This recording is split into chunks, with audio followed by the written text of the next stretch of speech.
Hello everyone, कैसे हैं आप सब। आशा करता हूं आप सब अच्छे होंगे। माय नेम इज राजा मौर्य और आप सबका मेरे चैनल पर बहुत बहुत स्वागत है। दोस्तों, आज का वीडियो उन लोगों के लिए है जिनको शर्ट की कटिंग के टाइम पे कुछ डाउट्स हो जाते हैं, कुछ पॉइंट्स उनके क्लियर नहीं होते। यानी कि आज का जो वीडियो है वो शर्ट कटिंग का है। एक शर्ट कटिंग करेंगे और मैं बारीकी से एक एक चीज बताने की कोशिश जरूर करता हूं हर वीडियो में, इसमें भी करूंगा। और लेकिन अगर आपने अभी तक चैनल पर सब्सक्राइब नहीं किया है, आप चैनल पर नए हैं, तो यार चैनल को सब्सक्राइब कर दीजिए। और हाँ, वीडियो को लाइक करना और कमेंट में अपनी राय जरूर देना। और वीडियो को स्किप करके मत देखा करो। वीडियो आप पूरा देखोगे तो आपके डाउट्स क्लियर होंगे, अदरवाइज आपके डाउट्स क्लियर नहीं होंगे। तो वीडियो को स्किप करके मत देखा करो। मैं बीच में भी बहुत सी डिटेलिंग में बात करता हूं, शर्ट की कटिंग के बारे में बताऊंगा आज। तो बिना किसी देरी के वीडियो शुरू करते हैं।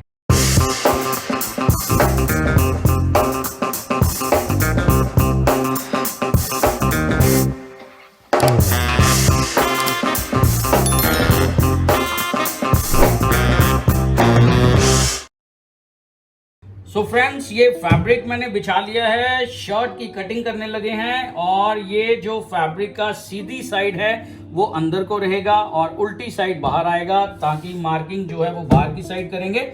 और हाँ, कुछ मेथड्स होते हैं कुछ भी कटिंग करने से पहले। अगर आपके पास कॉटन या लिनन का कुछ भी कटिंग करने के लिए आया है तो आप उसको सबसे पहले कटिंग करने से पहले कुछ देर पानी में डिप कर दें, ताकि उसको सुखाने के बाद उसके से श्रिंकेज जो है वो निकल जाए। और उसको प्रेस करके इस तरह से आप रिंकल फ्री कर लेना। कटिंग करने से पहले कुछ पॉइंट्स होते हैं, कुछ छोटी छोटी चीजें होती हैं, ये जरूर करनी चाहिए। इससे क्या है कि फिनिशिंग अच्छी आती है और आपको कटिंग करने का मजा भी आएगा। तो सबसे पहले फैब्रिक को इस तरह से बिछा लेना है। टेबल के किनारे के पास आप एकदम इक्वली बिठा लेना, ताकि क्या फैब्रिक की लेयर जो है वो सीधी हो जाए। और उसके बाद ये एल स्केल के साथ आपने ये किनारा पट्टी के साथ लेकर इस तरह लेयर चेक कर लेनी है कि नीचे फैब्रिक है। और यहाँ पर एक आप 90 डिग्री का लाइन ड्रॉ करेंगे सबसे पहले ऊपर की तरफ। और उसके बाद इसकी लेंथ मैं आपको सबसे पहले मेजरमेंट से रूबरू करा दूं। तो ये शर्ट का कटिंग है, इसमें जो लेंथ है वो 29.5 है। इसका चेस्ट है 46, यानी कि थोड़ा हैवी साइज है। वेस्ट जो है इसका 42 है और टमी इसका 46.5 है। इसका शोल्डर 13 यानी कि 19.5 है। गला इसका नेक यानी कि 17 इंच है। और बाजू स्लीव लेंथ 24.5। हिप है इसका 45। मैं हर वीडियो में जैसे बताता हूं कि हिप का साइज भी जरूर लेने चाहिए, ताकि शर्ट का जो नीचे फॉल है वो अच्छे से आ जाए। कॉलर इसमें स्टैंडर्ड साइज का लगेगा, कफ भी स्टैंडर्ड साइज का लगेगा। और सफाई से बनाना ये मैं कारीगर के लिए लिखता हूं। तो ये मेजरमेंट है शर्ट का, इसी के अकॉर्डिंग मैं अपना कटिंग जो है वो शुरू करूंगा। तो सबसे पहले मुझे लेना है लेंथ का मार्किंग करना है सबसे पहले। तो यहाँ पर इसका लेंथ जो आ रहा है वो आ रहा है 29.5।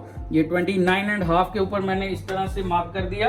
और उसके बाद आ जाएगा हमारा ये जो चेस्ट का लाइन होता है, यहाँ पे मार्किंग आएगा, ये आ जाएगा हमारा 10.5 से 1 सूत ज्यादा। ये सबका अपना मेथड होता है ये मार्क करने का। तो मेरा अपना तरीका है, अपने एक्सपीरियंस हैं, कुछ कस्टमाइज में चेंजेस भी करने पड़ते हैं। रेडीमेड का अलग सिस्टम होता है, क्लियर। और ये नीचे इस तरह ऊपर चेस्ट का 90 डिग्री का लाइन ड्रॉ करने के बाद ये जो नीचे का पोर्शन है यहाँ पर भी इस तरह से एक लाइन ड्रॉ कर देंगे। लेकिन ये 90 डिग्री पे नहीं होगा, ट्राउजर में डाउन होता है, ये थोड़ा अप होगा। इससे टम्मी से शर्ट उठेगा नहीं, क्लियर। और इस लाइन को थोड़ा सा साइज हैवी है, थोड़ा बड़ा करना पड़ेगा। ये हो गया, क्लियर। और सबसे पहले ये जो हमारा किनारा है, यहाँ से 2 सूत आपने इस तरह से मार्किंग लगा देनी है, ठीक है। इस तरह से पूरी शर्ट को इस तरह से किनारे से आपने 2 सूत पे 2 इंच और 1 सूत पे इस तरह से मार्क लगा देना है। सबसे पहले ये है हमारा शर्ट की जो पट्टी होती है उसके लिए है, ये इस तरह से मार्क करना है। उसके बाद आ जाएगा नेक का। नेक फ्रंट से हमें 2.5 इंच पे मार्क करना है इस तरह से। और जो साइड का है ये अप्रोक्सीमेटली नेक इसका 17 है तो ये 3 इंच के ऊपर मैं इस तरह से मार्क करूंगा। मैं आपको यहाँ पे एक्सप्लेन करता हूँ, ये 3.5 भी कर सकते हैं, लेकिन क्या होता है कि मैं थोड़ा सा कम मार्क करता हूँ ताकि जब हम इसको कॉलर के साथ अटैच करेंगे तो ये बड़ा ना हो जाए। उस टाइम पे हम इसको छांट सकते हैं जब हम कॉलर बैंड को अटैच करेंगे इसके साथ। क्लियर? तो ये थोड़ा सा कम ही रखना चाहिए, कम को हम बढ़ा सकते हैं, अगर बढ़ गया तो आपको दिक्कत हो जाएगा। उसके बाद शोल्डर है इसका 19.5 का हाफ हो जाएगा 9.75, और 9.75 और आधा इंच हम एक्स्ट्रा ले लेंगे सीम लॉन्चेस के लिए। यहाँ पर इस तरह से मार्क आ जाएगा, और ये 1.25 इंच इस तरह से नीचे मार्क आ जाएगा। क्लियर? और इसका जो चेस्ट है वो है 46 का 1/4 हो जाएगा 11.5 पे इस तरह से मार्क आ जाएगा, और 2 इंच यहाँ से इस तरह से मार्किंग आ जाएगा। क्लियर? अब यहाँ से 6 इंचेस नीचे डाउन करना है। ये है हमारा एरिया, वो जो पेट और चेस्ट के बीच का पॉइंट होता है वो 6 इंचेस पे मैं मार्क करता हूँ। तो यहाँ पर ये साइज है 10.5 आ जाएगा, ये है 42, 10.5 आ जाएगा 1/4, और यहाँ से 1.25 इंच, यहाँ पर 1.25 इंच कर देना है। ठीक है? और ये स्टैंडर्ड फिटिंग का है, ना ये लूज है ना ये टाइट है, तो ये मीडियम है, इसलिए ये 1.25। अगर ये फिटिंग में होता तो 1.5 इंच, अगर लूज फिटिंग में होता तो ये भी 2 इंच आता। तो ये मीडियम है, तो ये 1.25 आएगा। और इसका जो टम्मी है वो है 46.5, और उसका 1/4 हो जाएगा 11.5 से 1 सूत ज्यादा। ठीक है? और यहाँ पर भी 1.25 इंच के ऊपर मैं इस तरह से मार्क कर दूंगा। उसके बाद हिप का आ जाएगा। हिप का मार्किंग करना जरूरी होता है, थोड़ा बाहर चले जाए बाद में कटिंग के टाइम पे तो वो अच्छी बात है, उससे टाइट नहीं होना चाहिए। क्लियर? तो ये पॉइंट आ जाएगा। उसके बाद मैं शेप पट्टी को उठाता हूं, तो यहां से यहां तक का इस तरह से मार्क आ जाएगा, और ये जो पोर्शन है हमारा, ये शेप पट्टी को इस तरफ घुमा के ये इस तरह से लाइन ड्रॉ हो जाएगा, क्योंकि उसका टमी है यानी कि पेट है, तो पेट से कर्व बाहर को आएगा, ये अंदर को नहीं जाएगा। ये पॉइंट देखने वाला है। ठीक है? और यहाँ से इस तरह से शोल्डर को यूं मार्क करना है, ये आर्म होल वाला लाइन का, और ये शोल्डर का जो टॉप का पोजीशन है ये यहाँ पर इस तरह से मार्क होगा। अब यहाँ पर एक चीज और देखनी है, ये और ये पोर्शन जो है इसका सेंटर मार्क कर लेना है। ये सेंटर पॉइंट आ गया, और सेंटर पॉइंट से 1/2 इंच अंदर इस तरह से एक मार्क लगा देना है। और उसके बाद आ जाएगा हमारा फ्रेंच कर्व। फ्रेंच कर्व के साथ ऐसे इस पॉइंट को टच करते हुए इस लाइन से आपने यूं कर्व स्टार्ट करना है, और ये इस तरह से कर्व आ जाएगा। क्लियर? और नेक का भी इसी तरह से, ये रहा, इससे थोड़ा सफाई ज्यादा आता है, डाउट्स जो है वो कोई नहीं रहता। तो ये था फ्रंट का शर्ट का कटिंग। अब मार्किंग, अब इसको कटिंग करेंगे। तो भगवान का नाम लेके यहाँ से कटिंग शुरू करते हैं। मैं आपको यहाँ पे एक चीज बताऊंगा, ये ऐसे यहाँ से सीधा कटिंग नहीं होता। ठीक है? ये थोड़ा सा ऊपर से आएगा ऐसे तिरछा, क्योंकि जब हम शर्ट की पट्टी को इसके साथ अटैच करेंगे तो ये बाद में छांटा जाता है, पहले नहीं। ये ऊपर को ऐसे डायगोनल शेप में आपने एक लाइन ड्रॉ भी कर सकते हैं, मैं तो फ्री हैंड करता हूँ, ये अपना अपना एक्सपीरियंस है, तो उसी के हिसाब से आप अपना कर लेना। ये इस तरह से यहाँ पे नॉच आ जाएगा, क्योंकि शर्ट पट्टी है तो दोनों पल्लों के ऊपर इस तरह से मार्क आ जाएगा, एक शर्ट पट्टी का और एक बटन पट्टी का, बटन टेक का। क्लियर? और ये आ जाएगा हमारा शोल्डर का कटिंग। वीडियो को स्किप करके मत देखा करो, वीडियो को अगर पूरा देखोगे तो जैसे बीच में अभी मैं डिस्कस कर रहा हूँ कुछ पॉइंट्स, तो आपके पॉइंट्स क्लियर होंगे। स्किप करोगे तो कुछ डाउट्स रह जाएंगे, फिर से आपको वीडियो देखना पड़ेगा। ये यहाँ पर इस तरह से उल्टी साइड की मार्किंग कर लेनी है। ठीक है? ये जैसे साइज है 46 है ना, इसका चेस्ट का साइज है 46, तो इसके लिए जो फैब्रिक की रिक्वायरमेंट है वो है 1 मीटर 70.60 इंचेस विड्थ का, बड़ी विड्थ का। 160 में भी बन सकता है, लेकिन उससे क्या है कि जो खर्चा है, खर्चा यानी कि जैसे तीरा लगाना है, या इसका कफ के अंदर मटेरियल लगेगा, कॉलर के अंदर मटेरियल लगेगा, चाक पट्टी आएंगी, पॉकेट आएगा, तो उनके लिए फैब्रिक शॉर्ट ना हो जाए, तो ये 10 पॉइंट ज्यादा ही होना चाहिए, ताकि बनाने वाले को कोई दिक्कत ना आए। अगर कम होगा तो वो तो कारीगर बेचारा जोड़ तोड़ ही करता रहेगा फैब्रिक को बनाने, शर्ट को बनाते समय। तो ये था शर्ट की फ्रंट का कटिंग। अब हम बैक कटिंग करेंगे। ये नॉचेस मैंने नीचे भी लगा दिए हैं, ऊपर भी लगा दिए। ये शर्ट की पट्टी को ऐसे सेंटर में ये कर लेंगे, शर्ट की पट्टी को थोड़ा इधर आएगा, थोड़ा इधर आएगा और फैब्रिक यूं फोल्ड हो जाएगा। क्लियर? तो ये था शर्ट की फ्रंट का कटिंग। अब मैं बैक कटिंग करूंगा, तो बैक का फैब्रिक पहले बिछा लेता हूं। सो फ्रेंड्स, ये फैब्रिक को बिछा लेना है जो बैक की कटिंग करने के टाइम पे, उसको भी यहाँ पे ऐसे फोल्ड हो जाएगा। जितना मैक्सिमम हमारा मेजरमेंट है उस हिसाब से आप फोल्ड का पॉइंट चूज कर लेना, और इसको भी टेबल के किनारे के साथ आप इक्वली स्ट्रेट कर लेना। फैब्रिक स्ट्रेट होना चाहिए, लेयर इसकी सीधी होनी चाहिए, और फ्रंट को इस तरह से ऊपर आपने उसकी पोजीशन पे रख देना है। और ये जो मैंने नॉचेस लगाए थे, ये नॉचेस जो हैं यहाँ से आप देखो, यहाँ से 1/2 इंच इस तरफ होना चाहिए नॉच। इससे फिटिंग जो है वो थोड़ा अच्छा आएगा शर्ट का। और ऊपर से भी 1/2 इंच आपने नॉच को इधर रखना है, ठीक है। बैक इधर थोड़ा अंदर, बिल्कुल स्ट्रेट भी आप कटिंग कर सकते हो। अगर ज्यादा लूज फिटिंग का होगा तो ये मीडियम है, तो इसलिए ये 1/2 इंच आपको इस तरफ करना पड़ेगा, और 90 डिग्री पे आपने स्ट्रेट फैब्रिक को प्लेस कर लेना है, ठीक है। और मैं आपको यहाँ पे एक चीज बताना चाहूंगा, इसका जो बैक है उसका कटिंग किस हिसाब से होगा। उसका कटिंग होगा जैसे हमारा ये जो पॉइंट है, जो बैक का, इसमें जो बैक है वो सांझी आएगी। इसमें तीरा जो है, यानी कि पीछे जो योक है, वो बाद में पैच की तरह ऊपर अटैच होगा। क्लियर? यानी कि बैक इसकी सांझी है। दूसरा जो यहाँ से हम यहाँ तक ये जो पोजीशन है, अगर इसका तीरा जो है वो अलग से लगता तो यहाँ तक हम कटिंग करते हैं ऐसे स्ट्रेट 90 डिग्री पे, और पैच जो तीरा जो है उसको अलग से कटिंग करेंगे। तो इसको जो है ये सांझा है बैक, इसमें तीरा पैच की तरह लगेगा। क्लियर? तो वो भी मैं नेक्स्ट वीडियो में किसी पे बता दूंगा आपको, उसका कटिंग के लिए भी। तो ये है हमारा 3 इंचेस। हमने फ्रंट पे भी यहाँ से 3 इंच लिया था, बैक पे भी यहाँ पे 3 इंचेस ले लेना है। और यहाँ पर आपने, ये मेरा अपना तरीका है इसकी मार्किंग करने का, तो आप इसी हिसाब से मार्क कर लेना, ठीक है। और ये यहाँ से यहाँ तक आ रहा है 2.5 इंच से 1 सूत कम, और 2.5 इंच से 1 सूत कम यहाँ पर मार्क कर लेंगे, ठीक है। और ये है हमारा तीरा है 9.75, आधा इंच प्लस हो जाएगा, यानी कि 10.25 के ऊपर इस तरह से हम मार्क कर लेंगे।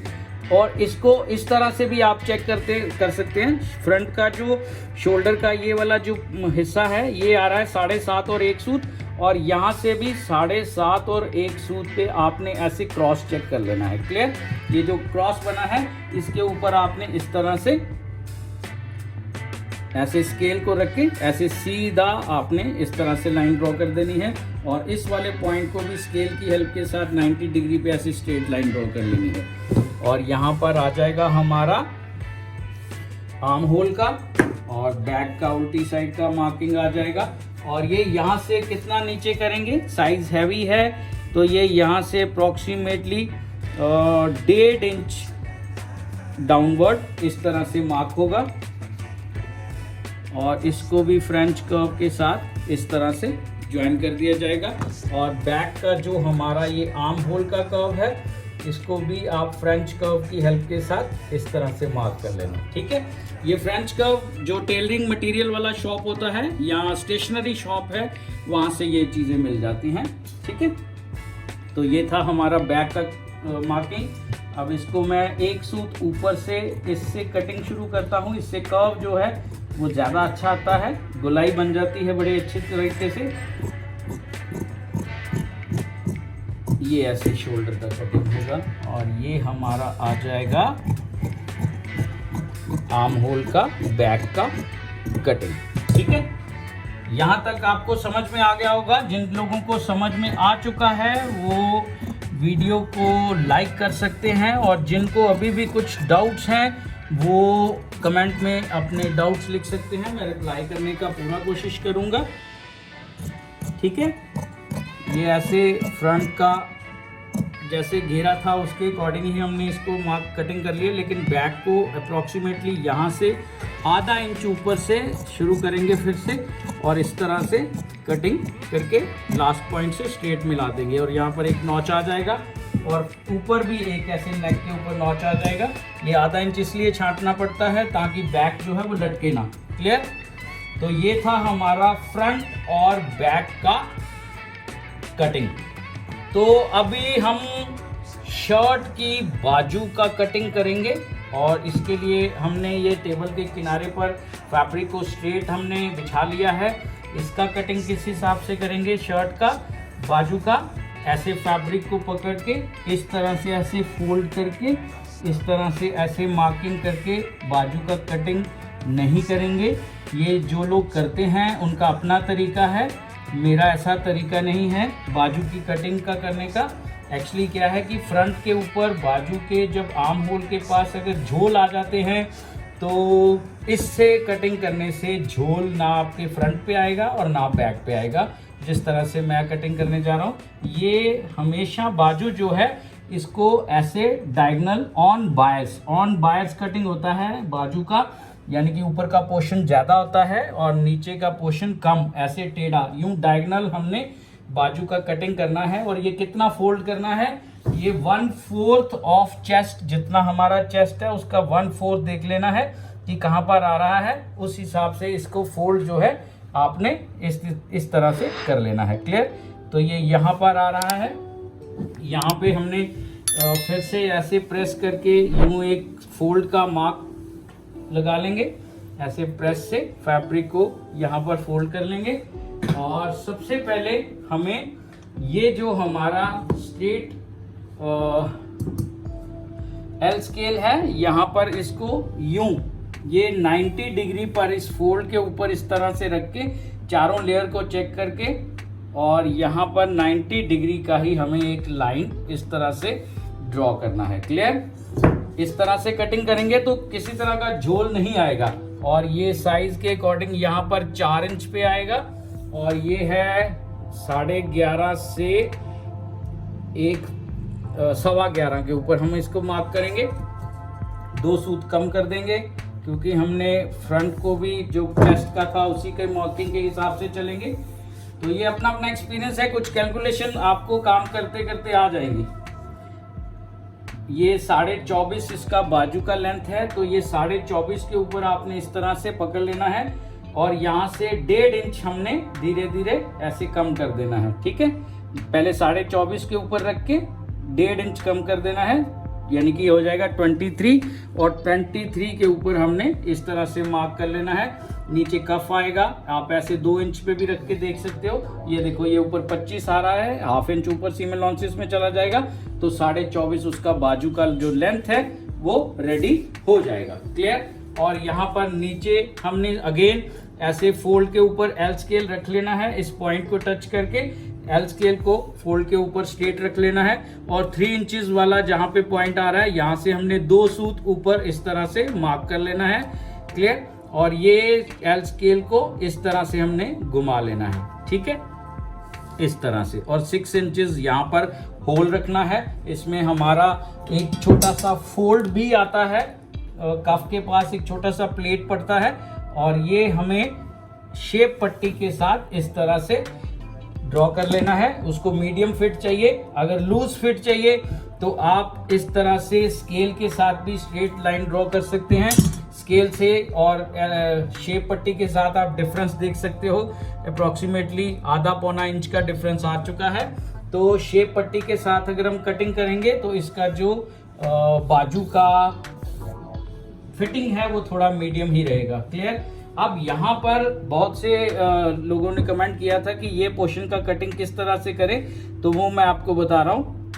यहाँ से यहाँ तक का इसका हाफ ले लिया, ठीक है, और इसका हाफ ले लिया और इसका ऐसे हाफ ले लिया। ठीक है, यानी कि 4 पार्ट्स में इसको हमने बांट दिया। उसके बाद यहाँ से 1 इंच ऊपर, ठीक है, यहाँ से 1 इंच ऊपर और यहाँ से 2 सूत, यहाँ से 2 सूत, यहाँ से 1 इंच, ऐसे हमारा ये 1/4 इंच आ जाएगा। ठीक है, ये इस तरह से मार्किंग आप फ्री हैंड भी कर सकते हो लेकिन मेजरिंग के साथ भी कर सकते हो। इस तरह ये शुरू होगा, ऐसे धीरे धीरे धीरे धीरे धीरे धीरे यूं करके ऐसे ये कटिंग हो जाएगा। क्लियर? ये देखो, ये इसका फ्रंट का पोर्शन आ गया। यहाँ पर ऐसे नॉच लगा दिया जाएगा ताकि दोनों पल्लों पर आ जाए। सीधी साइड फैब्रिक के अंदर है, उल्टी साइड के ऊपर मार्किंग करनी है और ये हमने नीचे को टेढ़ा किया था, उसी लाइन के ऊपर हमने इस तरह से कट करना है। यहाँ पर भी नॉच आ गया और नॉच मतलब सेंटर पॉइंट, ठीक है। और ये शेप पट्टी का जो हमने लाइन ड्रॉ किया था उसके ऊपर इस तरह से कटिंग कर देंगे। ये मीडियम फिट है, ठीक है, ये ऐसे कट हो जाएगा। उसके बाद फैब्रिक को हमें इस तरह से ऐसे फोल्ड करके इस तरफ घुमा लेना है ऐसे, क्योंकि राइट हैंड से शेप जो है वो थोड़ा ज़्यादा नीट आता है। अब हमने क्या करना है, ये जो इस साइड है, ये वाली जो साइड है, यहाँ से 1 इंच यहाँ पर हमने एक मार्क ड्रॉ कर लेना है, क्लियर। और ये जो हाफ पॉइंट है इससे अप्रॉक्सीमेटली 2 सूत उधर एक पॉइंट मार्क कर लेना है। और ये जो हमारा लेयर है, चार लेयर है ये फैब्रिक की, 2 लेयर को उठा के ऐसे सीजर को बीच में ऐसे करके कैंची को यहाँ से आपने कर्व इस तरह से शुरू करना है। बाजू का जो हमारा मेन जो मार्किंग है उसके ऊपर मैं एक अलग से वीडियो बना दूंगा, वो किसी पेपर के ऊपर मैं आपको अच्छे से समझा दूंगा कितना कितना ये आपने पॉइंट जो है वो मार्क करना है। डिटेलिंग में पूरा उसी के ऊपर वीडियो बना देंगे, ठीक है। और इसी तरह के वीडियो मैं आप लोगों के लिए बनाता रहूँगा ताकि मेरे जो व्यूअर्स हैं जो इस काम से जुड़े हुए हैं उनके मैं कहीं ना कहीं कटिंग में हेल्प कर सकूं। एक दूसरे के साथ से ही हम आगे बढ़ेंगे मेरे भाई। ये देखो कितना नीट आ रहा है, ये फ्रंट का आ गया और वो बैक का आ गया। बैक का 1/2 इंच मैंने यहाँ से छांट दिया है जो फ्रंट के पोर्शन से, इससे बैक पे भी किसी तरह का आमोल के पास झोल जो है वो नहीं आएगा, ठीक है। इससे फिटिंग बहुत अच्छा आएगा। इस तरह से आप कटिंग एक करके देखो, आप अपने क्लाइंट को पहनाओ, वो पहन के खुश होगा। आप उसको देखकर आपको अपनी जो पोजीशन है वो पता चल जाएगी कि जो मार्क मैंने बताए हैं किस तरह से लगाने हैं, उसमें कटिंग का जो डिफरेंस है वो कितना आया है। अगर आप इसी तरह से करते हैं तो वेल एंड गुड। अगर आपके में कुछ है थोड़ा सा डिफरेंट स्टाइल तो और आप अपने स्टाइल से खुश नहीं हैं तो एक बार इस स्टाइल को आप चूज करके देखो, ठीक है। तो मैंने एक एक चीज़ जो है वो बारीकी से बताने की कोशिश की है ताकि मेरे जो व्यूअर्स हैं उनके मैं डाउट्स क्लियर कर सकूं कटिंग को लेकर। तो ये था हमारा शर्ट की कटिंग का पूरा वीडियो। मैंने इस स्लिप को इस तरह से फोल्ड करके मैं यूं कटिंग के साथ अटैच कर देता हूं कारीगर के लिए उसको, ताकि बनाते टाइम पूरी डिटेल्स पता चल जाए। तो ये था शर्ट की कटिंग का पूरा वीडियो। सो फ्रेंड्स, मैंने बहुत बारीकी से एक एक चीज बताने की कोशिश की है ताकि जो शर्ट की कटिंग को लेकर अगर किसी के डाउट्स हैं तो वो डाउट्स जो है वो मैं क्लियर कर सकूं। मैंने इसी हिसाब से शर्ट की कटिंग को अच्छी तरह से एक्सप्लेन किया है। और हाँ, अगर आपने अभी तक चैनल को सब्सक्राइब नहीं किया तो चैनल को प्लीज सब्सक्राइब कर दीजिए, क्योंकि मेरा जो मकसद है इन वीडियोस को बनाने का ये उन लोगों के लिए है जिनको कटिंग को लेकर कुछ प्रॉब्लम्स हैं या कुछ उनके डाउट्स हैं। कटिंग तो वो अच्छी तरह से कर लेते हैं लेकिन अगर कुछ पॉइंट्स उनके क्लियर नहीं है तो उनको इन वीडियो के जरिए मैं कहीं ना कहीं कुछ हेल्प कर सकूं। और हाँ, बेल आइकॉन को जरूर क्लिक करना ताकि आपको मेरे अगले वीडियो की नोटिफिकेशन मिल सके और सिलेक्ट ऑल कर लेना। अदरवाइज आपको मेरा नेक्स्ट वीडियो जब मैं इसमें अपलोड करूंगा तो आपको वीडियो नेक्स्ट नहीं पहुंच पाएगा। तो बेल आइकन को क्लिक करके सिलेक्ट ऑल कर लेना। तो इसी तरह के कटिंग वीडियोस मैं आप लोगों के लिए बनाता रहूंगा। इस लाइन से रिलेटेड मैं अपने वीडियोस में डिस्कस करता रहूंगा। तो मिलते हैं बहुत जल्द किसी अगले नए वीडियो में किसी अगली नई कटिंग के साथ। Till then, good bye.